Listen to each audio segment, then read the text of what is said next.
Salut les amis, salut les gars, et bienvenue dans cette autre vidéo. J'espère que vous allez très bien. Donc aujourd'hui, comme vous pouvez voir sur l'image qui est présentée, on va faire dans notre suite la série de vidéos sur le FortiGate VLAN. Donc aujourd'hui, par rapport aux précédentes vidéos, dans celle-ci, on va parler donc du partage de trafic sur les 4 VLAN. Donc comme vous pouvez voir sur le schéma ici. Donc je vais revenir un peu plus en détail sur ceci dans quelques minutes. Donc, ça, c'est la suite de nos vidéos sur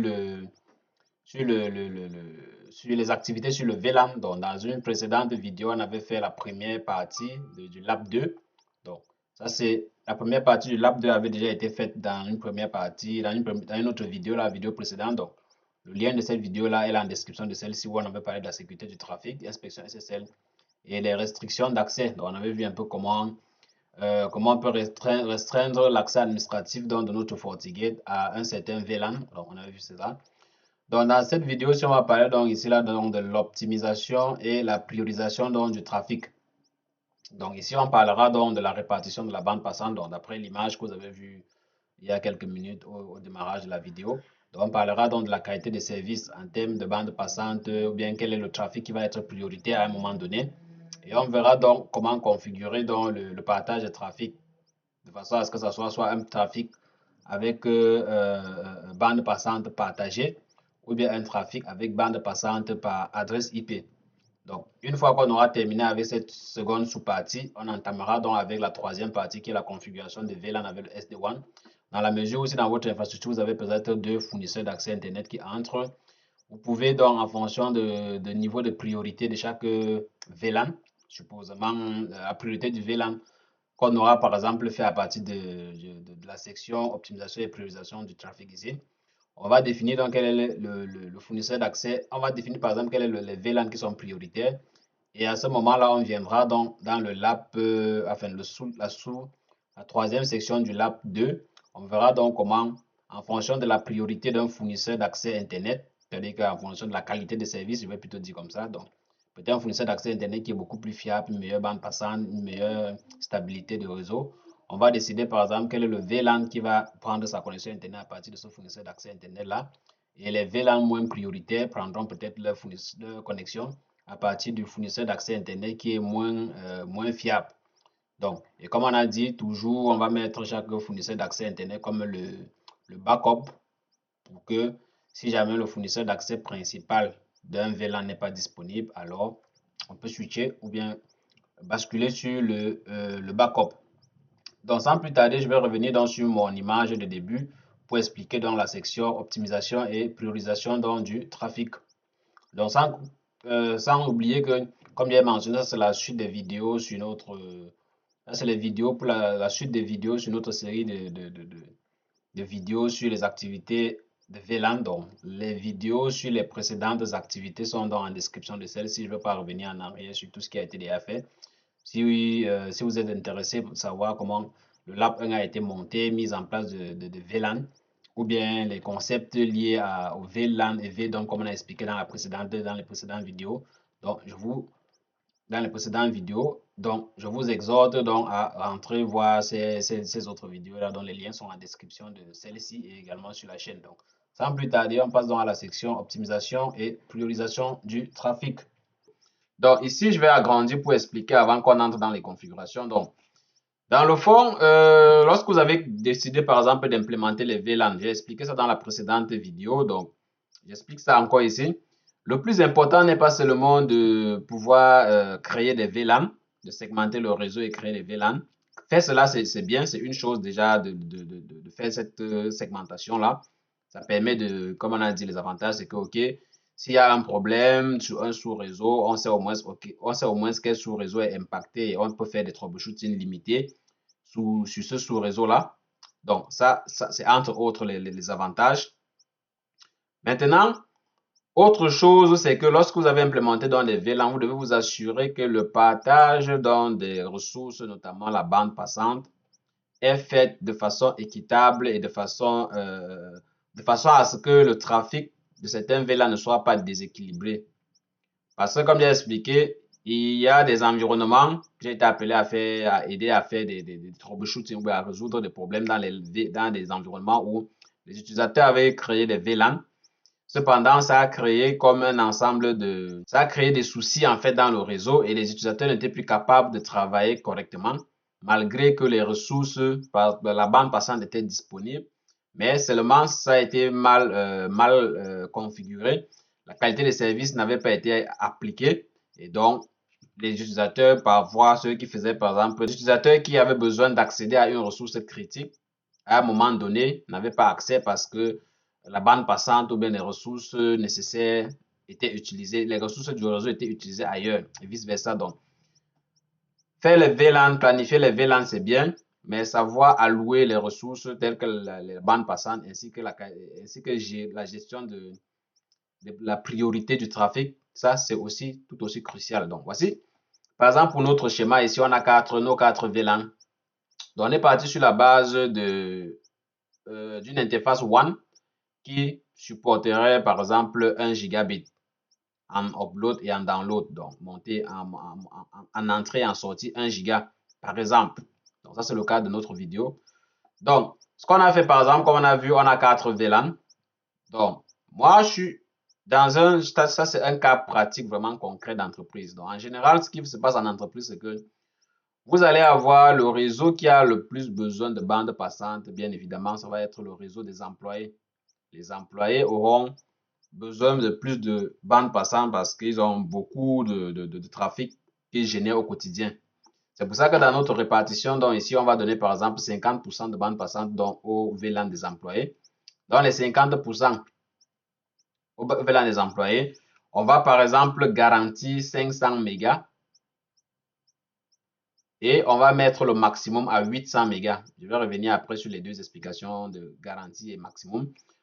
Le VLAN des serveurs sera le VLAN qui est tout aussi crucial, qui a besoin de temps en temps des mises à jour critiques, qui a besoin de bandes passantes pour voilà, assurer la disponibilité de certaines ressources. Donc, ce VLAN-là va alors avoir, par exemple, 25% de notre bande passante. 25% de notre bande passante, donc, qui est donc 250 mégabits.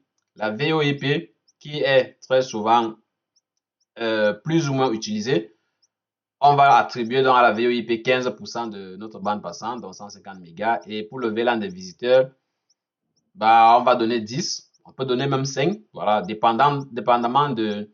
Alors, ces calculs-ci-là doivent être faits en fonction de votre réseau, en fonction de la quantité d'utilisateurs ou la quantité de trafic que vous jugez pour chacun des VLAN. Par exemple, le réseau visiteur, si vous avez une entreprise où il n'y a pas beaucoup de visiteurs qui viennent, il n'est pas important de mettre, par exemple, 10%. Par contre, vous êtes une entreprise où votre service principal, par exemple, est basé sur le service à la clientèle, c'est-à-dire que les clients viennent physiquement chez vous pour rester, par exemple, dans une salle d'attente et patienter le temps que vous leur rendiez leur service. À ce moment-là, oui, on peut leur allouer, par exemple, une bande passante disponible. Il ne faut pas que les utilisateurs viennent, les clients viennent et puis restent, par exemple, à la salle d'attente et que votre Internet soit très bas au point où ils ne peuvent même pas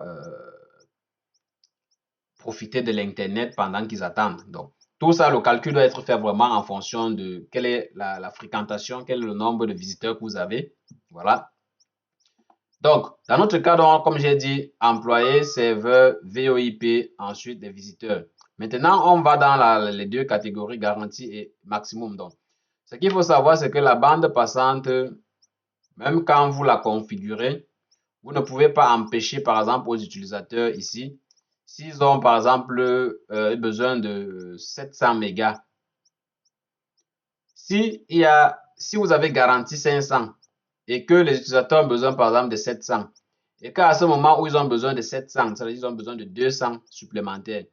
Si ces 200-là sont disponibles parmi les trois, sont disponibles parce que les trois autres VLAN n'ont pas besoin de bande passante, alors effectivement, ces employés-là pourront utiliser la bande passante qui est disponible, qui n'est pas utilisée par les autres VLAN. C'est pour ça donc on va dire par exemple ici dans les configurations, tout à l'heure on va voir ça dans la configuration sur le FortiGate. On va avoir la possibilité donc de mettre une bande passante garantie, mais on pourra également donner quel est le maximum. Ça veut dire que peu importe ce qui se passe, même si les 1 giga, les 1000 mégas sont disponibles, les utilisateurs du VLAN employé ne peuvent pas aller au-delà de 800 mégas. Il faut qu'il y ait toujours un 200 de disponible, voilà. Donc, c'est ça qu'on va avoir dans les bandes passantes garanties et on va avoir dans les bandes passantes max. Voilà. Maintenant, une chose est de garantir ou bien de définir les bandes passantes. Une autre chose est donc de savoir quel est le trafic qui est prioritaire sur votre réseau. Ce n'est pas parce que les utilisateurs génèrent plus de trafic, c'est pas parce que les utilisateurs génèrent plus de trafic que cela suppose que leur VLAN est le VLAN le plus critique. C'est là où on entre dans la qualité des services. Donc, on voit bien que dans cette infrastructure, s'il avait ces 4 VLAN, le VLAN qui est le plus critique, qui nécessite une priorité plus élevée, c'est le VLAN de la VoIP. Pourquoi? Parce que très souvent en entreprise, la communication avec l'extérieur est un des éléments les plus importants. C'est-à-dire que vous ne pouvez pas être en entreprise et puis lorsqu'on organise des réunions, vous organisez des réunions avec vos partenaires externes, vous n'êtes pas capable de faire une réunion Teams, Zoom avec le réseau de l'entreprise parce que le réseau n'est pas bon. Non. C'est pour ça que ici, le réseau qui va être considéré comme étant le plus critique ou bien le réseau le plus prioritaire, le VLAN le plus prioritaire va être donc ici là, le VLAN de la VoIP, suivi de le VLAN des serveurs. Vous voyez? Donc le VLAN des serveurs va venir en deuxième position en termes de priorité. Et le VLAN des employés vient en troisième position et bien évidemment on finit avec les visiteurs. Donc, qu'est-ce qu'on appelle ici la priorité? C'est pour dire que ici, par exemple, lorsqu'on a dit que la VoIP avait une bande passante garantie de 150 mégabits, ça veut dire que si à un moment donné, peut-être le VLAN des serveurs et celui des employés est actuellement en train d'utiliser par exemple 950 mégas de bande passante et qu'il n'y a pas d'appel en cours, il n'y a personne connecté sur le VLAN des visiteurs. Ça veut dire par exemple que le VLAN de la VoIP et le VLAN des visiteurs n'est pas utilisé. Donc, et qu'il y a une grande charge de travail sur les VLAN employés et serveurs. Ça veut dire que si les deux VLAN utilisent par exemple 950 mégabits à un moment T donné, si à l'instant T plus 1, c'est-à-dire qu'à l'instant T, on a 950 mégas utilisés par ces deux-ci, si à l'instant T plus 1, quelqu'un initie dans un appel dans le réseau, enfin quelqu'un initie un appel, ça veut dire qu'il lance un service qui entre dans la VoIP, alors de façon automatique, les 150 mégabits qui sont garantis pour ce VLAN-là vont automatiquement se créer. Ça veut dire que le processus de Quality of Service, la QoS, va aller en arrière, chercher un moyen de retirer la bande passante sur les VLAN qui occupent actuellement la bande passante et de s'assurer de garantir dans les 150 mégabits qui ont été définis.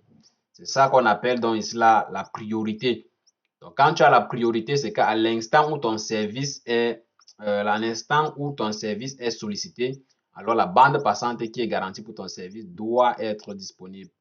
On va aller essayer de retirer la bande passante chez les autres et assurer que ta bande passante garantie soit disponible. Donc, c'est comme ça que on va donc définir donc la priorité du trafic pour les VLAN. Donc, on a le VLAN 40 qui est qui est la priorité la plus élevée. Ensuite viennent les serveurs, ensuite viennent les employés, ensuite viennent les visiteurs. Et on a classé ça comme vous voyez ici en termes de priorité. Priorité plus élevée, priorité haute, priorité moyenne et priorité faible. Et donc, vous avez ici là ce qu'on appelle les codes DSCP. C'est en fait comme des codes qui permettent de définir le niveau de priorité. Donc, lorsque vous êtes dans la configuration de la QoS, dépendamment de la version de FortiGate, du FortiOS que vous utilisez, vous aurez par exemple la possibilité, en plus de marquer le niveau de priorité, de renseigner également cette information sur la DSCP. Donc, ici, quand la priorité est la plus élevée, le code c'est 46. Priorité la plus élevée, code 46. Priorité haute, 26. Priorité moyenne, 18. et priorité faible 0. Donc, voilà en fait comment ça fonctionne. Et puis, donc, on a donné ici là un peu comme un descriptif. Donc, comme on a dit, la bande passante non utilisée par un VLAN peut être donc empruntée par les autres VLAN jusqu'à leur maximum. Voilà. Donc, comme pour dire que si les 150 mégas et les 100 mégas de visiteurs ne sont pas utilisés, alors ça fait 250 mégas qui sont disponibles, par exemple, pour les deux autres VLAN s'ils en ont besoin. Donc, maintenant que l'explication est faite et qu'on a une bonne compréhension donc, de la différence entre garantie ou bien répartir la bande passante et configurer la priorité du trafic, on va donc se connecter sur le FortiGate afin de passer à l'implémentation. Donc, ici sur le FortiGate, l'implémentation de la QoS donc, se passe ici au niveau de, sous le menu politique et objets. Vous avez ici en bas un menu, du moins c'est le dernier menu très souvent, contrôle du trafic. Donc, on va aller sur contrôle de trafic. Ici, vous avez ces trois rubriques, bien ces trois grands menus qui sont disponibles ici. Traffic Shaper, politique de mise en forme de trafic, politique de mise en forme de profil, pardon, profil de mise en forme de trafic. Donc, ce qu'on va faire donc ici, c'est quoi? C'est ici sur les contrôles de trafic. Donc, par défaut, vous allez voir, par exemple, lorsque vous arrivez sur votre FortiGate, vous allez avoir, par exemple, des traffic shapers qui sont déjà définis, qui sont prédéfinis ici. Vous avez les noms, par exemple, la bande passante garantie, la bande passante max, utilisation de bande passante, parce que lorsque vous allez définir dans vos différents profils ici, ou bien vos différents traffic shaper ici, vous allez avoir par exemple un instant T donné l'utilisation de la bande passante. Donc vous allez avoir le volume par exemple utilisé ici, nombre d'octets qui sont utilisés ou bien détruits. Et vous allez avoir également, ici on a par exemple les priorités. Donc sans plus tarder, ce qu'on va faire c'est quoi? Première chose, on va créer dans un nouveau. Alors remarquez ici, lorsque j'ai précisé ici, contrôle de la qualité de service du trafic, partage groupé ou bien partage par adresse IP. Alors, il faut noter que lorsque vous créez par exemple les traffic shapers, donc on va appeler ça ici là comme les délimiteurs de bande passante ou bien de trafic. Lorsque vous les créez, vous avez deux options. Vous pouvez, comme vous avez vu par exemple ici, on va donner par exemple un nom. On va appeler ça QoS. Voilà, je vais dire comme ça, QoS employé. QoS des employés. Donc, vous allez remarquer ici en bas, vous avez comme priorité du trafic. Donc là, comme j'ai expliqué, dépendamment de FortiOS que vous avez, vous allez avoir par exemple faible, moyen, élevé, très élevé. Donc là, pour la version que nous avons ici là jusqu'à élevé. Donc, on a dit que le trafic des employés était, on allait prendre ça comme priorité moyenne. Donc ensuite ici, vous avez unité de bande passante. Donc vous pouvez prendre quelle est la mesure que vous voulez ici. Vous l'utilisez. Donc moi, je veux prendre un mégabit par seconde. Et ici, vous avez donc la possibilité de définir la bande passante max et la bande passante garantie.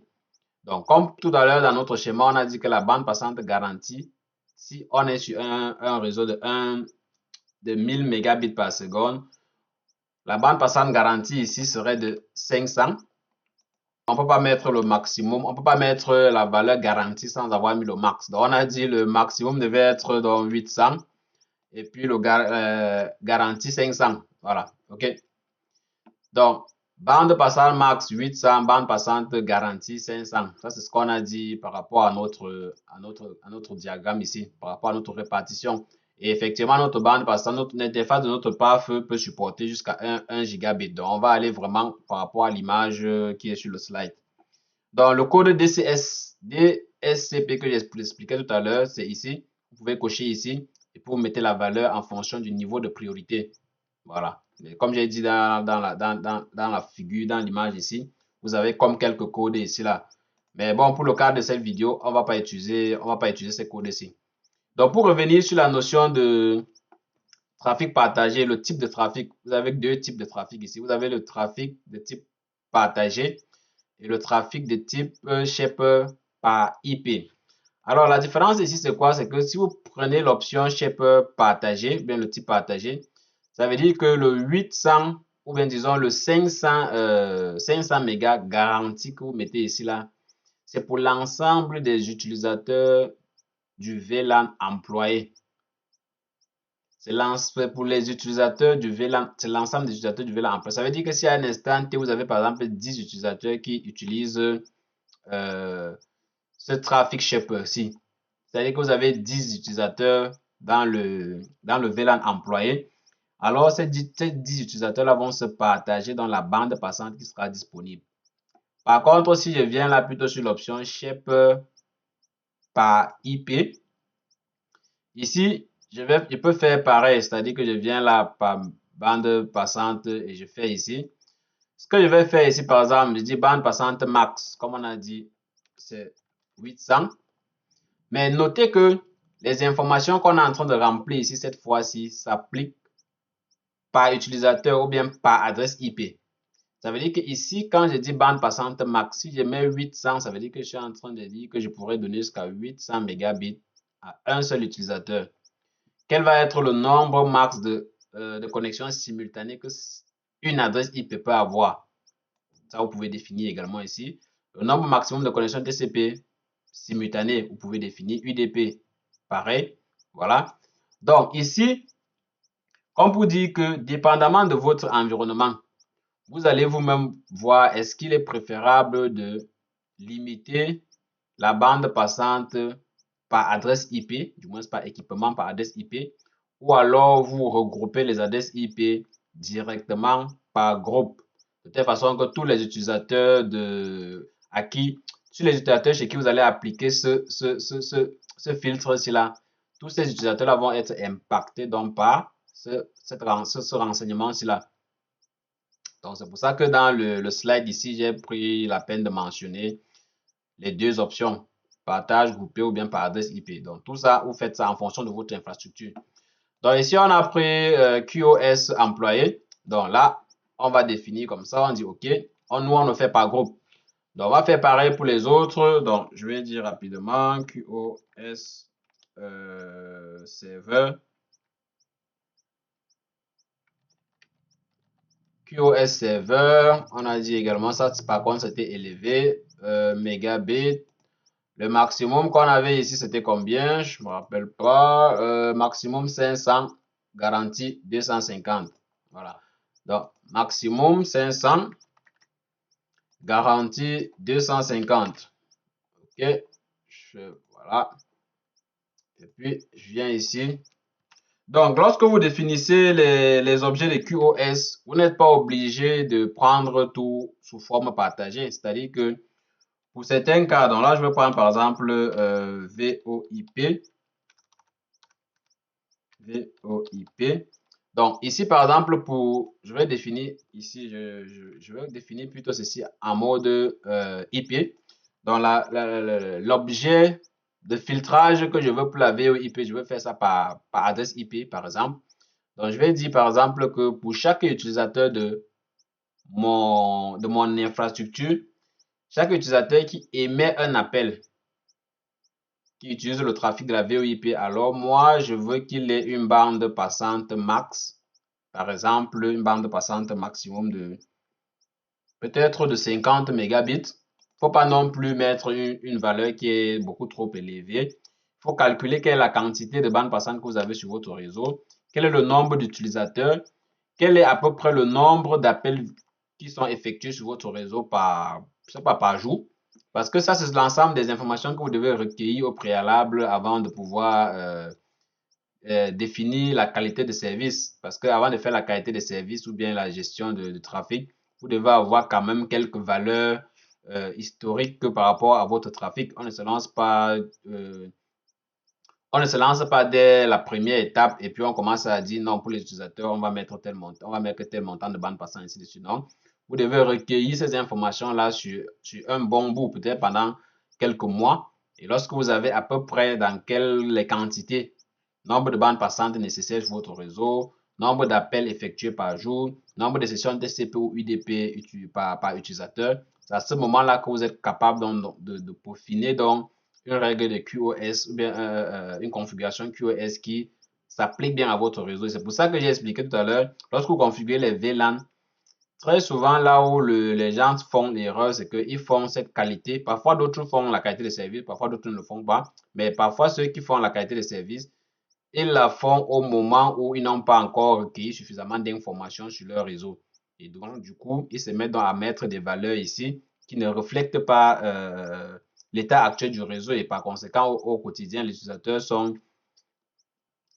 retrouvent donc un peu comme coincés. Ça veut dire que ça fait que des fois, il y a des utilisateurs, il y a des heures où la connexion passe mieux parce qu'il y a moins d'utilisateurs. Des heures où la connexion passe beaucoup plus, la connexion n'est pas bonne parce que peut-être il y a plus d'utilisateurs.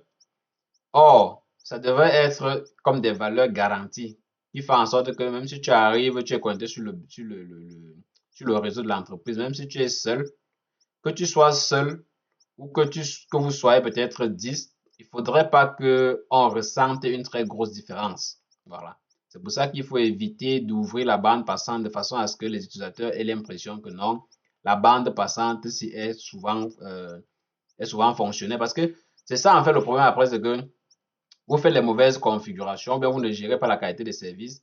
Ça fait que vos utilisateurs commencent à prioriser certaines heures pour lesquelles ils peuvent travailler. Par exemple, les gens vont organiser leurs réunions les réunions Teams et Zoom dans l'entreprise uniquement en soirée parce qu'en soirée, peut-être d'autres utilisateurs sont rentrés.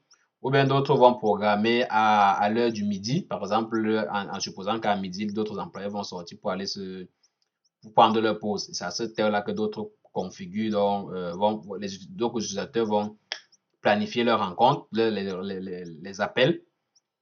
Or, vous êtes censé faire de telle sorte que les utilisateurs n'aient pas à se rendre compte que la bande passante a beaucoup chuté entre un instant et un autre. Ça veut dire que même s'il y a suffisamment de bandes passantes disponibles, vous devez habituer vos utilisateurs à une quantité de bandes passantes bien précise. Quantité de bandes passantes fonctionnelles pour le besoin pour ce dont ils ont besoin. Voilà.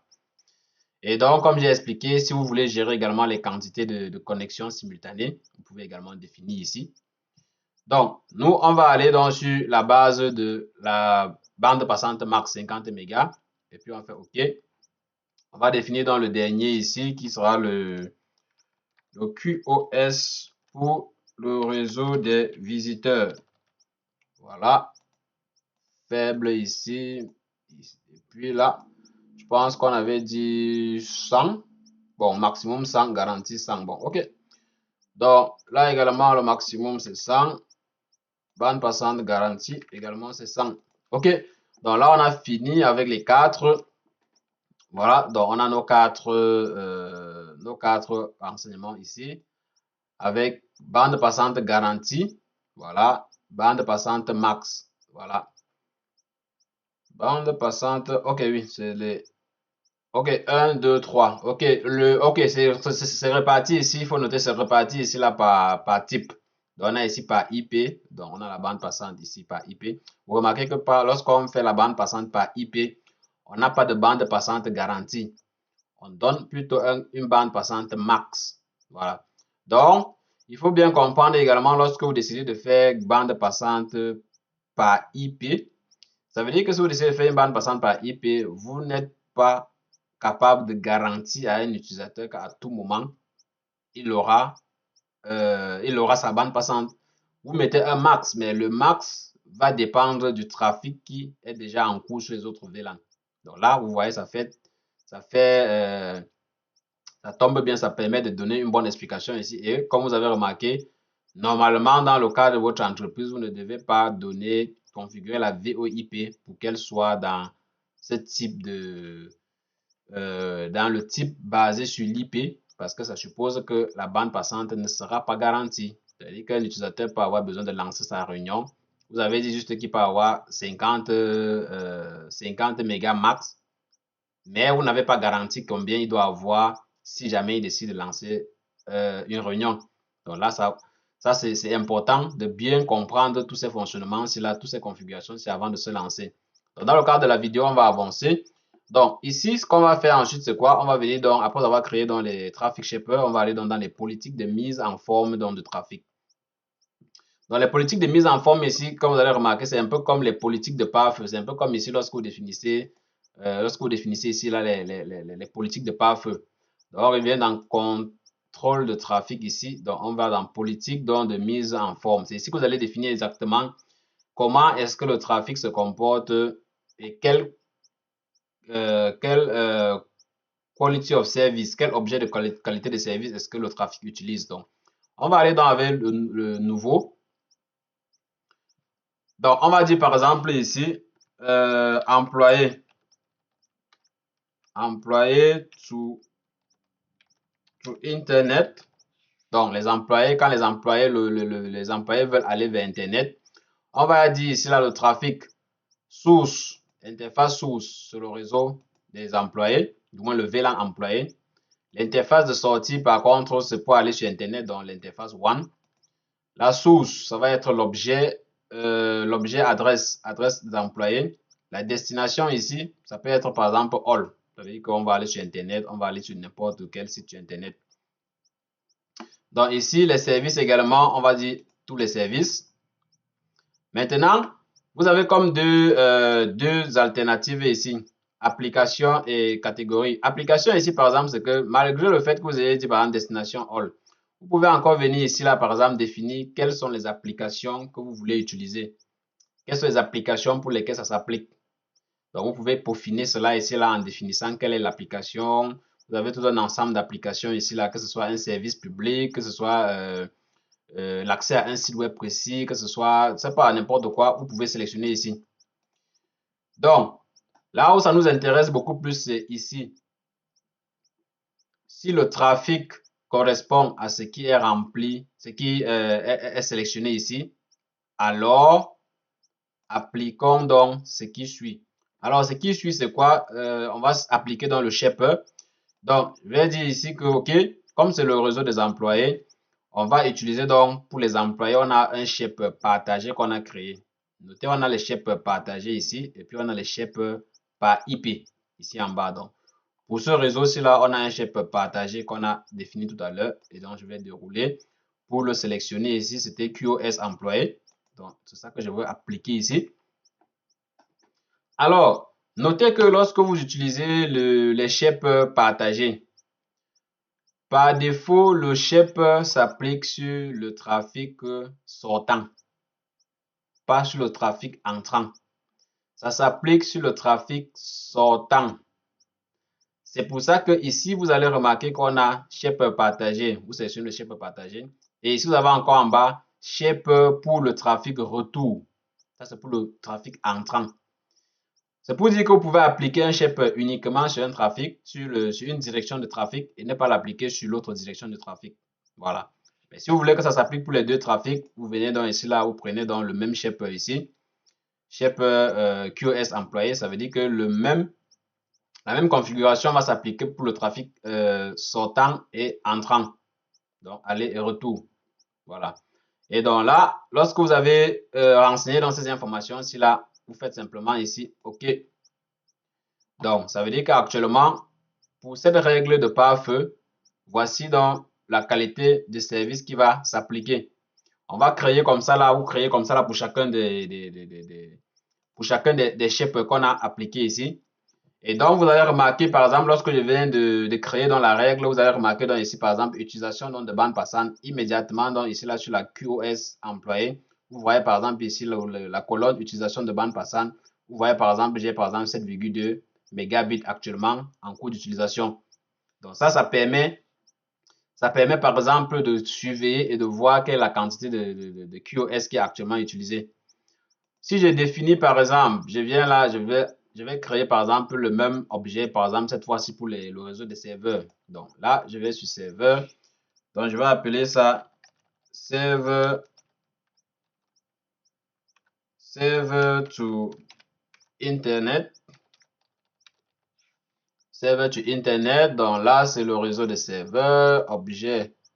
Interface de sortie, OK. Interface source, pardon. Interface de sortie, donc ici, ça va être le one. La source, c'est l'objet serveur. Server object. Voilà. Server adresse, destination, je vais dire all. Service, ça également, je vais avec all.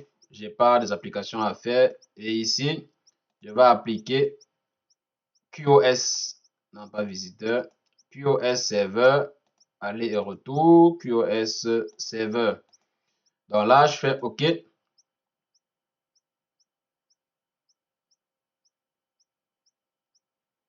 Voilà, j'ai QoS Server qui est créé. Donc, je vais créer rapidement le dernier qui va être, par exemple, ici, VoIP. VoIP to Internet. VoIP to Internet. Donc, ici, je peux, par exemple, prendre VoIP, interface de sortie one, la source VoIP object, bien VoIP adresse, destination. Ici, je peux dire all. Et comme c'est, et je viens dans ce service ici, je peux prendre également all. Et donc ici, comme j'ai dit, les applications, vous pouvez par exemple décider, comme c'est le réseau de la VoIP, vous vous assurez que vous filtrez donc par exemple ici uniquement tout ce qui est lié à la VoIP. Par exemple, ici, je peux chercher par exemple VoIP.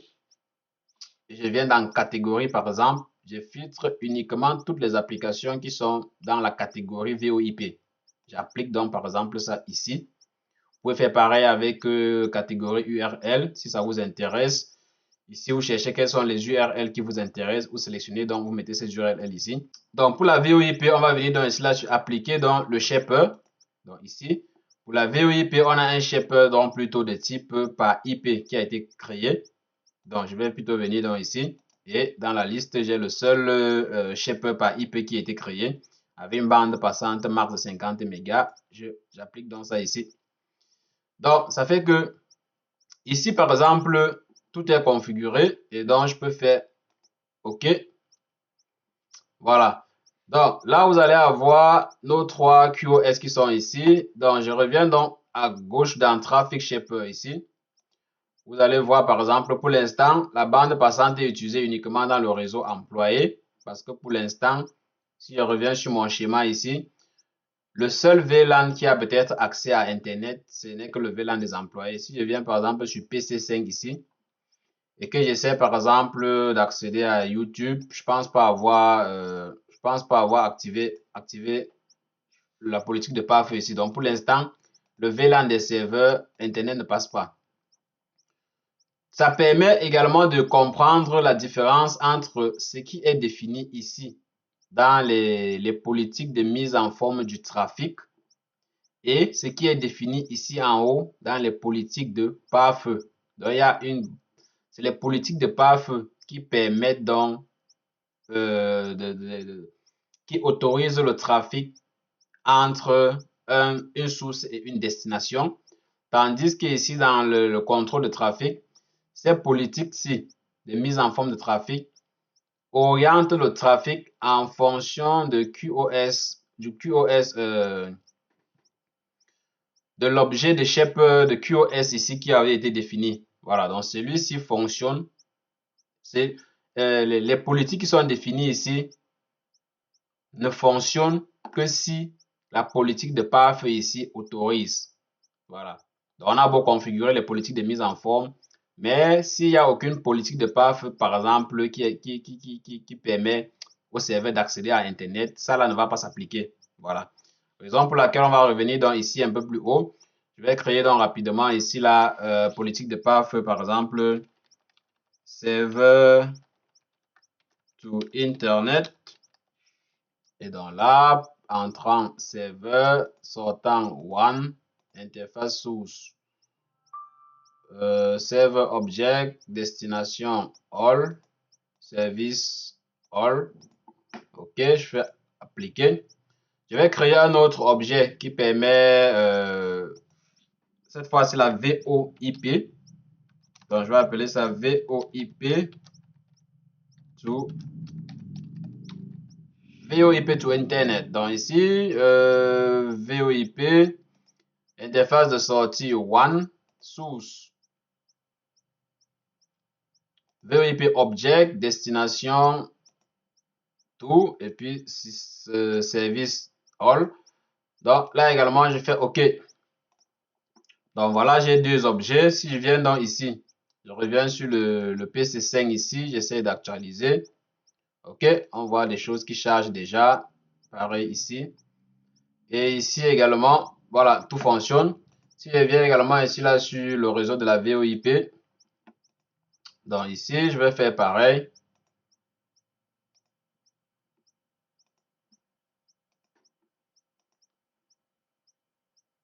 Ok, donc ici également on voit que ça fonctionne. Donc ça c'est le réseau de la VoIP, donc ici également ça fonctionne. Cependant, remarquez, on va revenir donc ici sur contrôle du trafic. Je reviens dans ici sur contrôle du trafic.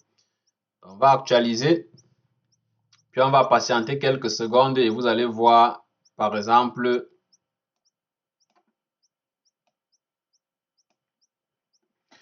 donc là, qu'est-ce que j'ai essayé de faire? J'ai essayé donc d'ouvrir, par exemple, YouTube afin de générer le trafic sur chacun des VLAN. Donc vous allez avoir ici là, j'ai trois postes de travail ici. Chacun des postes de travail est en train de jouer dans YouTube. Donc, on suppose qu'il y a du trafic qui est en train d'être généré sur les trois VLAN. Donc, ça va être les VLAN employés, serveurs et puis VoIP. Donc, là, on va revenir donc ici sur le menu contrôle du trafic ici. Je vais actualiser. Donc, là, on peut voir par exemple déjà pour le QoS des employés. Ici, on va voir par exemple déjà la bande passante qui est actuellement bande passante, qui est utilisation de bande passante. Donc, techniquement, après quelques minutes, quand le FortiGate aura collecté les informations, on va avoir dans toutes ces informations-là qui apparaissent ici là pour chacun des objets de type QoS qu'on aura défini. Donc, voilà en fait comment vous définissez donc la QoS sur votre infrastructure. Et comme vous avez vu ici, c'est bien délimité. Pour chaque objet, vous avez la bande passante garantie, la bande passante max. Donc à tout moment, vous allez pouvoir vérifier ici là. Chaque fois que par exemple, à chaque fois où vous allez vous rendre compte par exemple que ok, les utilisateurs par exemple d'un VLAN par exemple se plaignent, par exemple qu'ils ont des soucis d'accès à Internet, ainsi de suite. Ce sera donc à vous de venir, par exemple, dans la rubrique Traffic Shaper ici, afin de voir, OK, par rapport aux configurations que vous avez effectuées, est-ce qu'il y a comme saturation ou bien ils sont, par exemple, en train d'atteindre la bande passante maximale qui avait été préconfigurée par vous. Et là, ça va vous permettre, par exemple, de réajuster. Vous voyez, ça va vous permettre, par exemple, de réajuster, par exemple, vos valeurs, ainsi de suite. Donc, c'est à ça que va servir donc la gestion donc, de la qualité de service sur votre FortiGate. Donc, vous pouvez faire ça dépendamment, comme on a vu, vous allez définir ici là donc, dans les objets de, vous allez revenir donc, dans les objets de politique, donc de mise en forme de trafic ici. Là, vous allez donc définir pour chaque type de trafic, pour chaque type d'accès, quelle est la bande passante, quel est le profil de bande passante qui va être utilisé et dépendamment donc de la garantie, dépendamment donc du niveau de criticité. Parce que comme on a expliqué, dépendamment donc du niveau de criticité que vous allez avoir sur votre réseau, vous allez avoir par exemple des réseaux, par exemple comme on a vu tout à l'heure, si le VLAN de la QoS est prioritaire, ça veut dire que pour les utilisateurs de cette bande, de ce réseau-là, à un moment donné, ils vont avoir comme une priorité en termes de disponibilité de bande passante. Donc actuellement, comment est-ce qu'on fait si on veut vérifier par exemple qu'on a une surcharge de trafic sur le réseau? Supposons par exemple qu'un des VLAN, les utilisateurs sur un des VLAN se plaignent qu'ils ont des difficultés à accéder à certaines ressources, peut-être parce que la bande passante garantie n'est plus suffisante pour servir tout leur trafic. Donc là, c'est à ce moment qu'on va voir des informations qui affichent dans le menu, dans la colonne Octet détruit. Donc supposons par exemple, tout à l'heure, on a fait un test de connectivité de bande passante et on a vu à peu près quelle était la bande passante qu'on obtenait sur les postes de travail. Donc ici, tout à l'heure, on a vu c'était comme 3. Donc, ce qu'on va essayer donc de faire, par exemple, sur le QoS employé ici, on va, pour les raisons de test, on va essayer, par exemple, de dire, OK, la bande passante max, peut-être 3. Voilà. Et puis, la bande passante garantie, on va dire, par exemple, peut-être 1,5 ou bien 2. Donc, on va dire, par exemple, 2. Voilà. Supposons, par exemple, pour le cadre de test, juste pour que vous puissiez voir à quoi ça va ressembler quand la demande est supérieure à l'offre. Donc, ce qu'on va faire donc ici, on prend 3 max de garantie. Et puis, je vais dire OK. Voilà. Donc, là, on est ici. Voilà, 2 de garantie et 3 max. Donc, on va essayer donc d'aller générer un peu de trafic sur le poste utilisateur là-bas. Donc, pour l'instant, on a l'impression que ça fonctionne bien. Mais on va aller générer un trafic qui nécessite plus de 2 mégas. On verra donc qu'est-ce qui apparaît de ce côté-ci là. Donc, on va y aller. Donc, ici, là, OK. Essayez d'ouvrir une autre session YouTube, peut-être. Juste pour surcharger un peu. Donc, ici.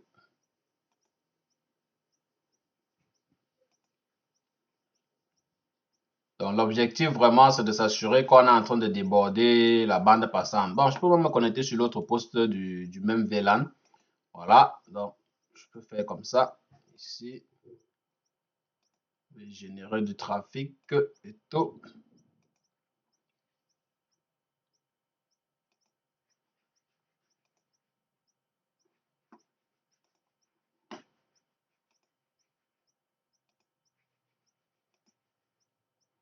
Voilà. Donc, à présent, vous voyez comme on a généré un trafic qui est un peu supérieur à ce qui est autorisé. Vous allez remarquer donc ici pour employé, on a dans la colonne utilisation de bande passante, on est par exemple à 2,36. Cependant, dans Octet détruit, on a 2 mégas de détruit. Pourquoi? Parce que la bande passante supplémentaire dépassant donc le maximum qui a été autorisé, on ne peut donc pas autoriser ce maximum-là. Donc, vous remarquez donc ici que lorsque les utilisateurs vont vous dire qu'ils n'arrivent pas à travailler, vous aurez par exemple la possibilité pour vous-même de venir là et de vérifier et de voir qu'effectivement, il y a des octets donc qui sont détruits. Donc, dès lors que les octets dépassent donc déjà la bande passante maximale, ils vont donc tomber dans la section des détruits. Et c'est à ce moment-là, vous, en tant qu'administrateur réseau, quand vous remarquez, si vous remarquez que la quantité est assez importante, ça veut dire que, OK, il y a bien évidemment un souci de connexion sur ces bandes, sur ces VLAN-là et à ce niveau, vous pouvez donc par exemple réajuster donc vos valeurs ici. Donc voilà, entre autres, comment vous faites si vous voulez suivre la qualité de service donc sur votre infrastructure. C'est par exemple utile lorsque vous ne savez pas à peu près quels sont les besoins pour chaque VLAN. Et vous voulez par exemple voilà, faire des configurations, simuler et voir, OK, est-ce que ça tient le coup? Vous faites des configurations de base, vous vérifiez, vous voyez au quotidien, est-ce que les utilisateurs s'en sortent avec la bande passante max que vous aurez définie.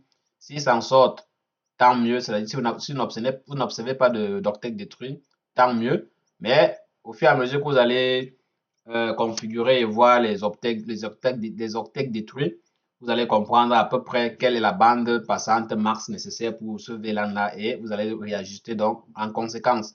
Donc, vous allez pouvoir développer, vous allez pouvoir implémenter ça dans votre infrastructure et faire autant de tests que possible, comme bon vous semble. Donc, les amis, on a ainsi terminé avec la deuxième section optimisation et priorisation donc, du trafic. Donc, on a expliqué la répartition de bandes passantes et les différents contrôles QoS, soit réseau partagé, soit le réseau par adresse IP. Et également, on a vu comment détecter et savoir si un VLAN ou bien un trafic est saturé. En fonction des configurations, vous pouvez donc les réajuster. Donc, dépendamment de la longueur de la vidéo, malheureusement, à chaque fois que je fais des vidéos, je me dis toujours que par exemple, un lab comme celui-ci, je me disais que je pouvais monter tout ça et faire les explications dans une seule vidéo. Mais si je me mets à faire tout ça sur une seule vidéo, la vidéo va être tellement longue et par conséquent, ça ne devient plus intéressant de devoir lire une vidéo qui dépasse. Très souvent, lorsqu'une vidéo dépasse déjà les 30-40 minutes, très souvent, ça décourage un peu les gens à cliquer dessus pour lire. Donc, ce qui fait que malheureusement, on sera peut-être appelé à faire une troisième vidéo pour la partie configuration VLAN plus SD-WAN. Donc, les amis, restez scotchés comme d'habitude. Si vous avez des questions, des préoccupations, si vous avez besoin de faire un suivi personnalisé, vous êtes en train de suivre une formation, alors n'hésitez pas à m'écrire directement dans les commentaires ou bien, voilà, vous m'écrivez personnellement et puis on peut organiser quelque chose ou bien peut-être organiser une séance où, voilà, on peut faire un suivi pour vous afin de vous permettre d'obtenir vos certifications ou bien de préparer un examen de certification qui vous intéresse donc. Donc, les amis, restez scotchés. On se prend donc dans la prochaine vidéo.